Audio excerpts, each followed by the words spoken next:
नमस्ते, सत श्री अकाल, शालोम दोस्तों। स्वागत है आपका आपके अपने चैनल वंडरलेस स्पैरो पर, जहां आप देख सकते हैं new travel and exploration videos. तो आज इस वीडियो में आप देखेंगे वर्ल्ड्स योगा कैपिटल ऋषिकेश में जर्जर होती हमारी एक शानदार विरासत। जब भी आप ऋषिकेश नाम सुनते हैं तो आपके मन में क्या विचार आते हैं?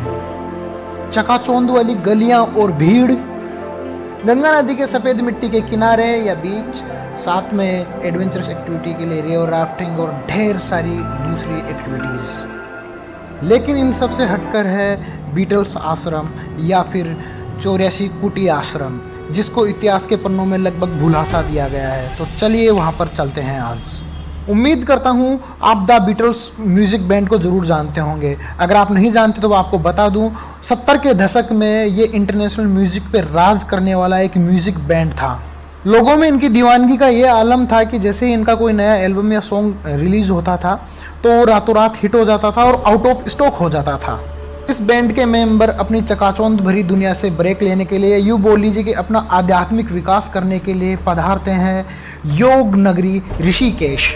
यहाँ वो महर्षि महेश योगी की शरण में आते हैं और उनसे योगा सीखते हैं।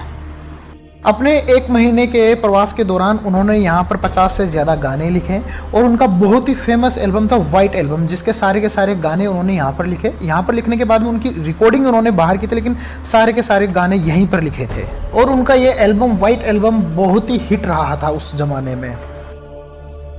जहाँ पर ये बैंड मेंबर्स ऋषिकेश में रुके थे, उस जगह का नाम था 84 कुटी, जहाँ पर ट्रांसडेंटल मेडिटेशन सिखाया जाता था योगी जी के द्वारा। और ये जो 84 कुटी वाली जगह है, उन्होंने यूपी गवर्नमेंट से लीज पे ली थी 1990 तक के लिए। बीटल्स आश्रम जाने के लिए आपको ऋषिकेश में राम झूले के पार जाना होगा। राम झूले के लेफ्ट लक्ष्मण झूला पड़ता है और राइट साइड में बीटल्स आश्रम का रास्ता जाता है। रात का सीन मैं आपको इसलिए दिखा रहा हूँ क्योंकि दिन में इस राम झूले पे बहुत ज़्यादा भीड़ होती है। तो पहले कवर कर लेते हैं लक्ष्मण झूला, जो कि अब बंद हो चुका है, और उसके बाद चलेंगे बीटल्स आश्रम। ये लक्ष्मण झूले के सामने शिव जी की एक प्रतिमा लगी हुई है और सामने है लक्ष्मण झूला, जो कि बंद हो चुका है। ऋषिकेश अपने आप में राम झूले और लक्ष्मण झूले के लिए जाना जाता है। ये एक ब्रिज होता है जो कि गंगा के पार ऋषिकेश के लेफ्ट और राइट साइड को आपस में कनेक्ट करता है। लक्ष्मण झूला अपने आप में जर्जर होने के कारण अब इसको बंद कर दिया गया है और इसको दोबारा से बनाया जा रहा है।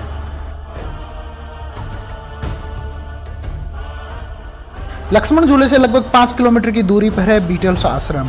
अगर आप गूगल मैप की मदद ले रहे हैं दिन में और कहीं पे भी आपको लग रहा है कि भटक रहे हैं, तो किसी लोकल से पूछ लीजिएगा, क्योंकि गूगल मैप इन स्ट्रीट्स में काम नहीं करता है ढंग से। बीटल्स आश्रम में जाने के लिए इंडियंस को 150 रुपीज़, फॉरेनर्स को 600 और सीनियर सिटीजन्स को 75 रुपीज़ चार्ज किया जाता है। स्टूडेंट्स को जिनकी उम्र 18 साल से कम है उनका 40 रुपीज़ और 18 प्लस स्टूडेंट्स को 75 रुपीज़ चार्ज किया जाता है। आश्रम एंट्री पे आपको एक टिकट विंडो दिखाई देगा, जहां पर आप अपना टिकट परचेज करके आगे बढ़ सकते हैं। और ये जो आश्रम है वो राणाजी टाइगर रिजर्व सेंचुरी का पार्ट है। मेन गेट से एंट्री के बाद लगभग आपको 500 मीटर आगे बढ़ना होता है और उसके बाद में आश्रम का मेन गेट आता है। थोड़ी खड़ी चढ़ाई है तो आप आराम से रेस्ट कर करके भी चढ़ सकते हैं।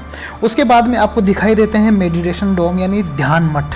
आप इनके अंदर बैठ के ध्यान लगा सकते हैं, योगा कर सकते हैं और यहाँ पर बैठकर आप फोटो शूट भी करवा सकते हैं। ध्यान से देखने पर आपको पता चलेगा कि ये जो मठ है ये गंगा नदी में बहकर आए हुए गोल गोल पत्थरों से मिलकर बनाए हुए हैं। यानी ये जो पत्थर हैं ये नदी के साथ ही बहकर आए थे, उन्हीं से इन मठों को बनाया गया है।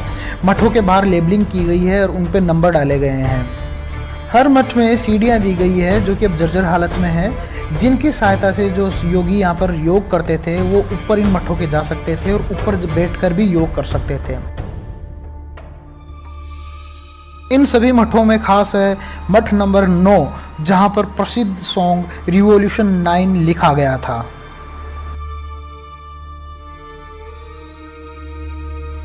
ये आप जो डोम के ऊपर बनी हुई पेंटिंग्स देख रहे हैं ये हालिया कुछ वर्षों में बनाई गई है। इस आश्रम में जितने निर्माण हैं उनमें से ज़्यादातर जर्जर हो चुके हैं और काफ़ी खास्ता हाल में है। सरकार ने यहाँ पर एंट्री के लिए 150 रुपीज़ का चार्ज तो लगा दिया है टिकट के रूप में, लेकिन इसके नव निर्माण के लिए और इसकी देखभाल के लिए मेरे ख्याल से कुछ ज़्यादा नहीं किया जा रहा है।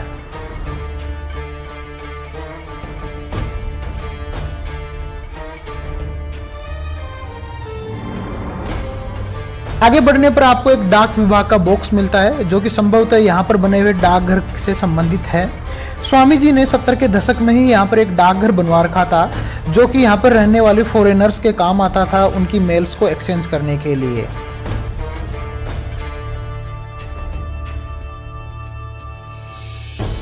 कैंटीन से आगे बढ़ने के बाद आपको एक फोटो गैलरी दिखाई देगी जिसमें कि आपको योगी जी के साथ अलग अलग मशहूर हस्तियों के फोटो दिखाई देंगे। ऐसा नहीं है कि इस आश्रम में केवल बीटल्स ने विजिट किया है, योगी जी के जो शिष्य थे वो अलग अलग मशहूर हस्तियां थे। अमेरिकन अगर पॉलिटिक्स की बात करूँ तो वहाँ से भी काफ़ी मशहूर हस्तियां इनके शिष्य रह चुके हैं, इनसे योगा सीख चुके हैं। और ऐसा नहीं है कि योगा जो है वो बीटल्स के आने के बाद ही ऋषिकेश का पॉपुलर हुआ है, इससे पहले भी काफ़ी वेल नोन था ऋषिकेश का योगा, बट बीटल्स के आने से उसको एक अलग ही फेम मिला। यहाँ तक टाइम्स मैगजीन ने भी योगी जी को अपने फ्रंट कवर पे फ्रेम किया।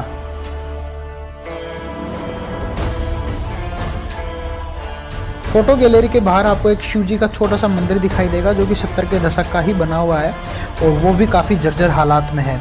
उसके बाद में आपको एक किचन दिखाई देगा। इस किचन में 500 लोगों का खाना बनाया जाता था। हालांकि किचन की हालात भी काफ़ी जर्जर हो चुके हैं, लेकिन जब आप अंदर देखेंगे तो आप पाएंगे कि इसमें बड़ी बड़ी चिमनियाँ लगी हुई है जो कि ये दर्शाती है कि उस वक्त हमारी भवन निर्माण की कला काफ़ी ज़्यादा उन्नत थी। किचन के बाद में आपको योगी जी की प्रिंटिंग प्रेस दिखाई देगी जहाँ पर योगी जी अपना पब्लिकेशन प्रिंट करते थे। उसके बाद में वेद भवन जहाँ पर टीचिंग क्लासेज होती थी। उसके बाद आता है एक सभा स्थल जहाँ पर उस समय में प्रार्थनाएं आयोजित की जाती थी और जो सभाएं हैं वो आयोजित की जाती थी। यहाँ पर आप अंदर देखेंगे तो आपको पाएंगे कि योगी जी के साथ बीटल्स मेंबर्स की फ़ोटोज़ बनी हुई है, पेंटिंग्स बनी हुई है जो कि काफ़ी खूबसूरत लगती है।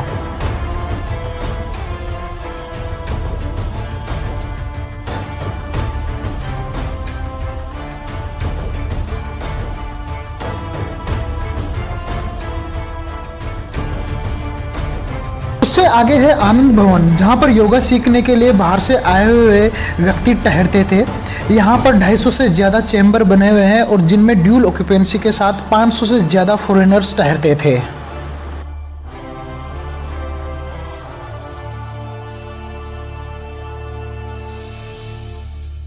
स्टेट गवर्नमेंट की परमिशन के साथ उस वक्त पे ये जगह काफ़ी सुविधाओं युक्त थी।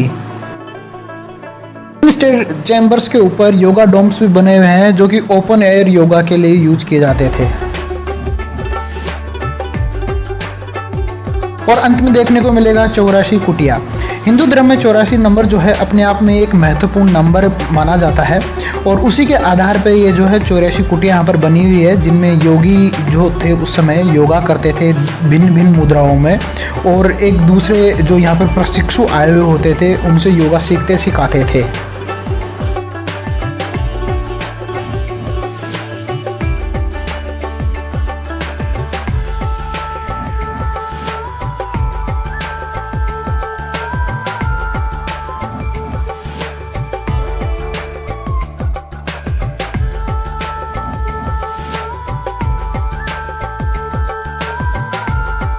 पास ही है सप्तपुरी कॉम्प्लेक्स जहां पर बीटल्स आध्यात्मिक योगा की प्रैक्टिस करते थे और अपना जीवन व्यापन करते थे।